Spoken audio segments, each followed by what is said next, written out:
A trajetória de Villa-Lobos no mundo erudito é mais um traço em comum com os batutas. Na busca de sua afirmação como artista, alguns encontros o ajudaram a superar o preconceito e as limitações culturais e materiais de sua época. Ele foi muito incompreendido pela crítica de música de concerto, né? Os críticos daí, ele foi massacrado pela crítica, né? Que não entendiam, não era uma coisa tão nova, tão realmente revolucionária para a época, né?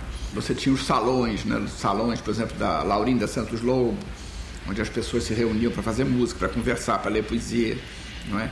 Nesses salões ele tinha entrada, não é?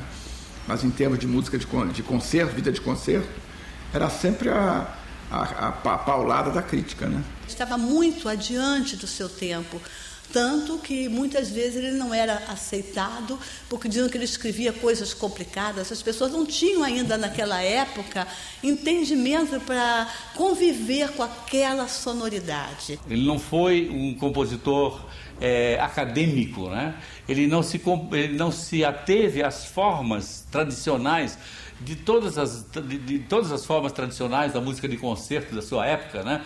Que mais diziam que ele era um aproveitador do folclore. Mas ele não era um aproveitador do folclore, ele usava o folclore, entrava nesse mundo do folclore e a partir dali fazia uma coisa dele.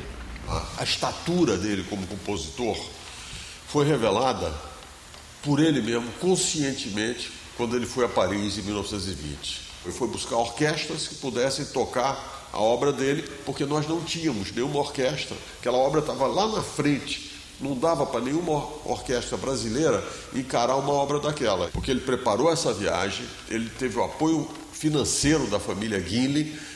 Aquele grande pianista polonês, Rubinstein, que vinha aqui quase todos os anos, era amigo dos Guinle, e ele disse aos Guinle, vocês precisam patrocinar a vida deles lá e tudo. E os Guinle acabaram fazendo isso. Que não só pagou uma parte da viagem, mas pagou também uma boa parte das edições dele na editora Max Echig na França, e ele foi com as cartas bem marcadas, claras em cima da mesa. Eu vou para mostrar minha música, se não gostar eu volto, era o que ele dizia. Mas ele foi muito ajudado lá em Paris pelo Rubinstein, que era muito influente, e por uma cantora brasileira famosa naquela época, Vera Janacopoulos. Ela tinha uma importância musical enorme, não só de informação com o próprio Villa-Lobos, que ela trazia, pois ela tinha sido amiga íntima de grandes compositores como Ravel, Prokofiev, Stravinsky. Ela tinha um grande prestígio na Europa naquele tempo. O Stravinsky dedicou obras a ela e tudo, e ela cantava as canções do Villa-Lobos nos recitais dela. Isso divulgou muito. O dinheiro que os Guinle deram, eles montaram 2 ou 3 concertos na principal sala de concertos de Paris para mostrar ao público.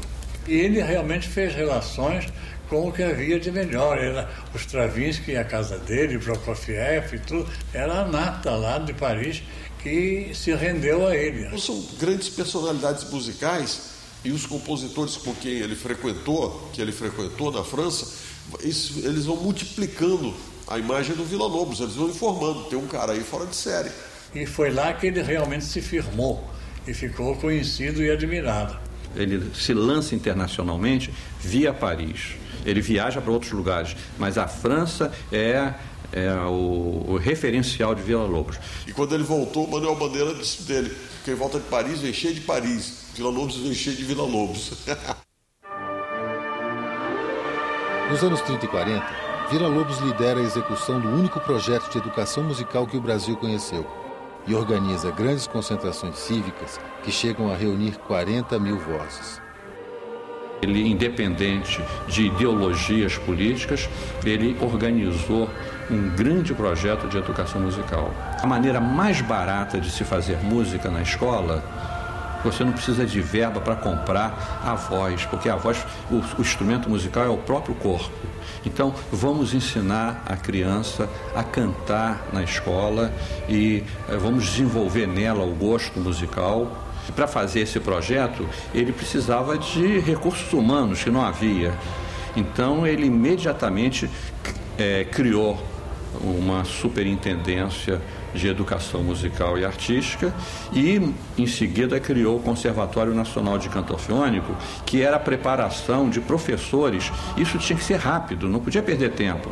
O regime político da época era muito centralizado e o Villa-Lobos também centralizou tudo, porque se ele não fizesse isso, ele não conseguiria o sucesso que ele conseguiu.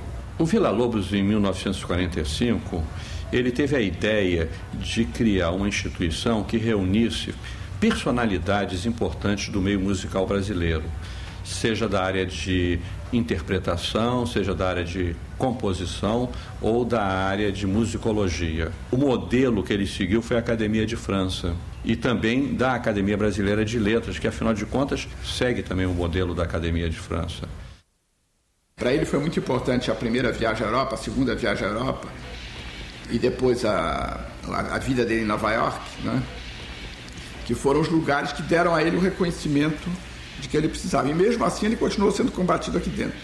Acho que era o Tom Jobim que dizia que o brasileiro não gosta de sucesso, né?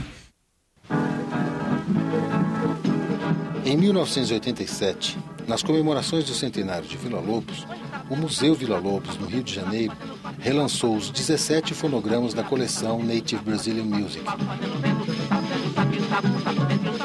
A história dessas gravações faz parte da crônica musical brasileira. Porém, detalhes recentemente revelados deste enredo demonstram que esta é outra crônica de uma obra inacabada. Em fevereiro de 2000, a pesquisadora norte-americana Daniela Thompson publica na internet um relato extraordinário contando toda a história dessas gravações e de sua busca pelos fonogramas originais do Native Brazilian Music. Em novembro de 2003, ela descobre que a Columbia Records, atualmente uma subsidiária da Sony, não só retém as gravações originais da coleção em seu cofre, mas também guarda 8 lados adicionais que nunca foram lançados. Então não me surpreende que essas obras, essas coisas do Villa-Lobos estejam trancadas no cofre, possivelmente já apodrecido. Porque é assim que, de uma certa forma, a memória brasileira é tratada, aliás, maltratada. Eu escrevo biografias, né? Tem uma biografia do Ari Barroso que eu falo de coisas que o Ari Barroso fez nos Estados Unidos e que eu não tenho a menor esperança de redescobrir, porque o Itamaraty, né, pode ser bom em algumas coisas, mas para esse tipo de coisa é péssimo, né? Para pesquisar, para recuperar coisas nossas que estão... Isso é historicamente o Itamaraty é péssimo. Essa história do disco, né, que o Stokowski produziu é típica. Isso aí há muitos anos o Itamaraty já devia estar na frente, né? A Itamaraty só estava na frente na época da década de 1940, quando iam fazer filmes sobre o Brasil e eles tinham a impressão que iam mostrar um Brasil pobre, iam mostrar a favela. E aí, isso o Itamaraty tinha uma vergonha, né, disso, mas pesquisar música, coisas, né, documentos, nunca se interessou por isso. Eu acho a nossa política externa tem essa mancha, né, de ter esquecido muita coisa no exterior, entre elas essa descoberta que foi feita agora está vendo uma americana, né, Daniela Thompson, descobriu novas peças do trabalho de Stokowski e pergunta se o Itamaraty sabe disso. Pelo menos sabe. Se é que sabe que o Stokowski gravou esse disco, também o Itamaraty não dá a menor importância para isso. O Brasil trata muito mal a sua memória, porque o Brasil sempre contemplou muito mal as instituições culturais, sempre foi um padrasto mau para as instituições culturais. Acho que o Villa-Lobos, em todos esses episódios, o respeito que ele tinha e a devoção que ele tinha por essas pessoas fez com que uma boa parte da elite brasileira começasse a olhar com mais cuidado. Porque o Villa-Lobos, afinal, se tornou um nome internacional. Né? Quer dizer, nós tínhamos na mesma época a música popular representada numa portuguesa, que era Carmen Miranda, maravilhosa, genial, e a música erudita pelo Villa-Lobos. lá no estrangeiro. Então, não há como ignorar certos movimentos. Você não controla os ventos, né? O Villa-Lobos era um vulcão. E ele fazia parte de um outro vulcão que era a nossa cultura.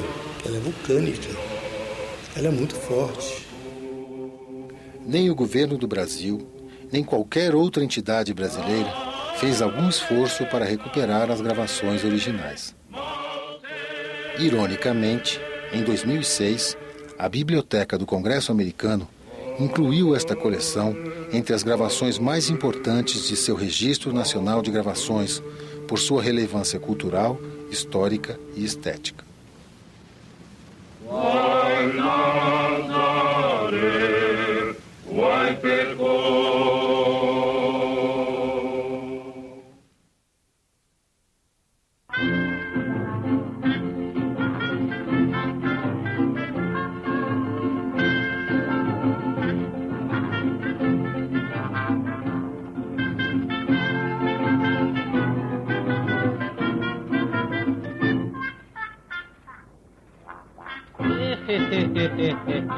Na terreira o Figaro canta, Pinto nunca cantou.